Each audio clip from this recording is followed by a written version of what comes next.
یوم عاشورہ کا روزہ حرام ہے، پہلے ویڈیو دیکھیے۔ کیا آپ بھی 10 محرم کا روزہ رکھتے ہیں؟ 10 محرم کا روزہ یہودیوں کے یہاں رکھا جاتا ہے۔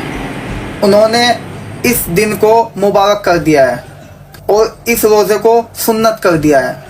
اب میں آپ کو اس کی دلیل دیتا ہوں۔ ہمارے چھٹے امام جعفر صادق علیہ السلام فرماتے ہیں کہ 10 محرم کا روزہ ہر مسلمان پر حرام ہے۔ وہ کیوں ہے؟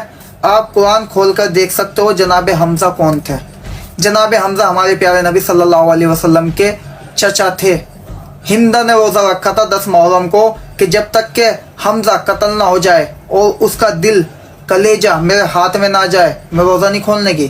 ان کا دل کو چبا کر اس نے روزہ کھولا تھا۔ جو بھائی جو بہن نبی کو دکھ پہنچانا چاہتے ہیں وہ روزہ رکھ سکتے ہیں۔ دیکھ لیا، یہ لڑکا وقت کا دجال ہے، یہ فتنہ پھیلانا چاہتا ہے، اس لیے اس لڑکا کی باتوں میں ہرگز نہ آنا ہے۔ اس لڑکے کی ساری باتیں غلط ہیں۔ اسلام سے، شریعت سے ان باتوں کا دور دور تک کوئی لینا دینا نہیں ہے۔ یہ لڑکا شاید کہ آپ کو گمراہ کرنا چاہتا ہے، یا آپ کے ایمان کو برباد کرنا چاہتا ہے، یا آپ کے ایمان کو لوٹنا چاہتا ہے۔ کہنے کا مطلب یہ ہے کہ یوم عاشورہ کا روزہ، یہ روزہ رسول پاک صلی اللہ علیہ وسلم نے رکھنے کا حکم دیا۔ صحابہ کرام سے ارشاد فرمایا کہ یوم عاشورہ کا روزہ رکھو، اس سے تمہارے 1 سال کے گناہ یعنی اس گناہوں کا کفارہ ہو جائے گا۔ مگر اس لڑکے کا کہنا ہے کہ یوم عاشورہ کا روزہ حرام ہے۔ یہ امام کا حوالہ دے رہے ہیں۔ اگر میرے پاس حدیث ہے، میرے پاس قرآن ہے، تو ہم قرآن کی دلیل کو دیکھیں گے، حدیث سے لیں گے یا ہم کسی امام سے لیں گے۔ مطلب زمانہ ایسا آ چکا ہے اور لوگ ایسے آ چکے ہیں کہ جب جس کا جی چاہے، جس وقت جی چاہے، اسلام پر، دین پر، ایمان پر، شریعت پر ٹپنی کرنے لگتا ہے۔ مطلب یہ ہوا کہ دین کے کوئی نالج نہیں اور اسلام کے بارے میں کچھ نہیں جانتا۔ شریعت کے رول ریگولیشن، قاعدے قانون کیا ہے، قرآن و حدیث کسے کہتے ہیں، بالکل پتہ نہیں، اور منہ اٹھا کر چل دیتا ہے اور کچھ بھی ٹپنیاں کرنے لگتا ہے اسلام پر، شریعت پر۔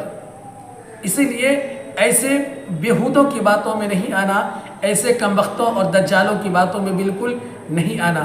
ان کی ساری باتیں غلط ہیں۔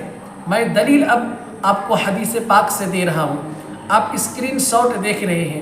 رسول پاک صلی اللہ علیہ وسلم جب مدینہ تشریف لائے تو مدینہ والوں کو آپ نے یوم عاشورہ کے روزہ رکھنے کا حکم دیا، مگر آپ نے دیکھا کہ یہودی بھی روزہ رکھ رہے ہیں، تو آپ نے ان یہودیوں سے روزہ رکھنے کی وجہ پوچھی، تو یہودیوں نے بتایا کہ اس دن اللہ تعالیٰ نے موسیٰ علیہ السلام اور اس کی قوم کو فرعون کے ظلم سے نجات دیا تھا، یعنی آزادی ہو چکی تھی اور فرعون کو غرق کر دیا تھا، اس لیے یہ دن ہم یہودیوں کے لیے مبارک دن ہے، اس لیے ہم روزہ رکھتے ہیں۔ رسول پاک صلی اللہ علیہ وسلم نے فرمایا کہ موسیٰ علیہ السلام نبی تھے اور میں بھی نبی ہوں، تو زیادہ حق میرا ہے کہ میں روزہ رکھوں۔ تو آپ نے روزہ رکھنا شروع کیا اور صحابہ سے بھی ارشاد فرمایا کہ تم بھی روزہ رکھو، مگر یہودیوں کی مشابہ نہ ہو، اس لیے الگ کر لو۔ ایک روزہ زیادہ کرو، 9 تاریخ کا کرو یا پھر 11 تاریخ کا کرو۔ تو ایسی صورت میں مسلمانوں کو 2 روزہ رکھنے کا یوم عاشورہ میں حکم ہے۔ اب اس لڑکا کا کہنا یہ ہے کہ یوم عاشورہ کا روزہ حرام ہے۔ اب آپ دیکھ لیں، حدیث کا اسکرین شاٹ آپ کے سامنے ہے۔ بخاری شریف کی حدیث ہے، حدیث نمبر 2000، حدیث نمبر 2021، حدیث نمبر 2022، حدیث نمبر 2023، اور ایسی کئی ساری حدیثیں موجود ہیں۔ اب کہنے کا مطلب یہ ہے کہ اس لڑکے کا کہنا یہ ہے کہ ہندہ نے حضرت حمزہ رضی اللہ تعالی عنہ کا کلیجہ کھایا، اور اس لڑکے نے کہا کہ انہوں نے کہا کہ ہم آج روزہ رکھے ہوئے ہیں، جب تک حمزہ کا ہم کلیجہ نہیں کھائیں گے افطار نہیں کریں گے۔ پہلی بات، غزوہ احد جو ہوا تھا وہ محرم میں نہیں ہوا تھا، اور اس لڑکے نے کہا کہ 10 محرم کا روزہ ہندہ نے رکھا ہے، یہ بات بالکل غلط ہے۔ غزوہ احد شوال کے مہینے میں ہوا تھا، یاد رکھیں، یعنی سب سے پہلے اسلام کی جو پہلی لڑائی ہے وہ غزوہ بدر ہے۔ غزوہ بدر رمضان کے مہینے میں 17 رمضان جمعہ کے دن ہوا تھا، مگر اس دن ہندا کے جو اپنے قریبی لوگ تھے، رشتہ دار تھے، ان کے جو والد تھے، غزوہ بدر میں مارے گئے۔ اس لیے ہندا انتقام لینے کے لیے، بدلہ لینے کے لیے اس انتقام کی آگ میں جل رہی تھی اور حیران تھی، پریشان تھی، اور ہمیشہ اس طاق میں لگی رہتی تھی کہ ہم مسلمانوں سے، ایمان والوں سے اپنے باپ کے قتل کا بدلہ ضرور لیں گے۔ اور پورے 1 سال کے بعد یہ غزوہ احد کا معاملہ پیش آیا، اور غزوہ احد شوال کے مہینے میں ہوا۔ اس لڑکی کا کہنا ہے کہ 10 محرم کو غزوہ احد ہوا اور ہندا نے اس دن کلیجہ کھایا، تو یہ بات ان کی جو ہے بالکل غلط ہے، سراسر غلط ہے، کہیں سے ثابت نہیں ہے۔ اس لیے اس لڑکی کی باتوں میں بالکل نہیں آنا۔ اس کی ویڈیوز جو ہے ابھی سوشل میڈیا پر ٹرینڈنگ میں ہے، اور ہمارے نوجوان اور نوجوانی نسلیں ایسی ہیں جو مطلب صحیح اور غلط کا فرق نہیں کر پاتی ہیں۔ اس لیے مجھے مجبوراً یہ ویڈیو بنانا پڑ گیا۔ دیکھیں، ہو سکتا ہے کہ یہ لڑکا کوئی فتنہ پیدا کر رہا ہو، کوئی فساد کروانا چاہتا ہو، یا اس کی منشا ہو کہ ہم سوشل میڈیا پر جو ہے غلط بول کر کے ہی وائرل ہو جائے اور ہمیں لائک ملے، ہمیں کومنٹ آئے، مطلب جو بھی ان کی منشا ہو وہ ان کی ذاتی زندگی سے ہے۔ مگر انہوں نے جو کیا ہے اور مسلمانوں کو بھڑکانے کا جو کام کیا ہے اور مسلمانوں کو گمراہ کرنے کا جو کام کیا ہے، یہ سراسر ناجائز اور غلط کام کیا ہے۔ اس لیے آپ اس بات کو مان کر چلے کہ ابھی اس وقت کا دجال یہ لڑکا ہے جو آپ کے ایمان کو کبھی بھی اڑا سکتا ہے، آپ کے ایمان کو کبھی بھی لوٹ سکتا ہے۔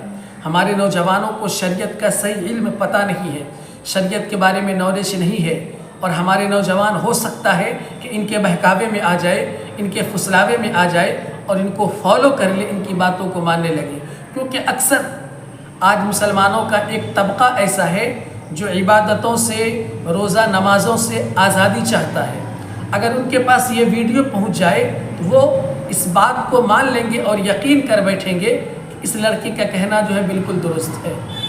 اس لیے یہ ویڈیو آپ تک بھی پہنچا ہوگا، اگر نہیں پہنچا ہے تو ہو سکتا ہے یہ ویڈیو آپ تک پہنچ ہی جائے گا۔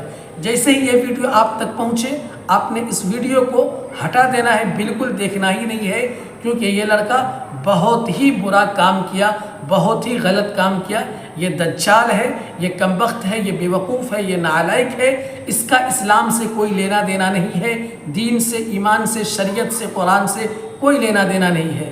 اگر یہ دلیل دیتا تو قرآن و حدیث موجود ہے، قرآن و حدیث سے دلیل دیتا، مگر یہ دلیل تاریخ سے دے رہا ہے۔ ایک بات اور یاد رکھیں، انہوں نے قرآن کا حوالہ دے کر بتایا کہ آپ قرآن پڑھیں، تو قرآن میں یہ صاف صاف لکھا ہوا ہے کہ ہندا نے حضرت حمزہ کے کلیجہ کو چبایا اور روزہ کھولی، جبکہ پورے قرآن کے اندر صرف ایک صحابی کا نام ہے اور کسی صحابی کا نام نہیں، اور وہ صحابی زید ہے، زید منہا۔ قرآن اگر آپ پڑھتے ہوں گے تو آپ کو پتہ ہوگا کہ ایک صحابی کا نام زید ہے، قرآن کے اندر اس کا نام آیا ہے۔ تو اس سے بھی یہ ثابت ہوتا ہے یہ لڑکا آپ کے ایمان کو برباد کرنے کی سازش کر رہا ہے، آپ کے ایمان کو لوٹنے کی سازش کر رہا ہے اور آپ کو گمراہ بنانے کی کوشش کر رہا ہے۔ اس لیے اس ویڈیو کو آپ ہر مسلمانوں تک دبا کر شیئر کیجئے، تاکہ کسی بھی مسلمان کے پاس یہ ویڈیو پہنچے تو وہ گمراہ ہونے سے بچ جائے، اور اس کے پاس جب یہ ویڈیو پہنچے اور اس لڑکے کا ویڈیو آئے تو اس ویڈیو کو بالکل نہ دیکھے بلکہ اسکرول کر دے۔ اس لیے گزارش ہے آپ سے کہ اس ویڈیو کو جو میں نے ابھی حوالہ دیا اور آپ کو حقیقت بتائی ہے، آپ اپنے دوستوں میں، یاروں میں، رشتہ داروں میں، بھائیوں میں ضرور شیئر کر دیں، تاکہ شیطان کسی پر حملہ نہ کر سکے۔ ٹھیک ہے، میرے لیے پوری دنیا کے لیے دعا کریں۔ السلام علیکم۔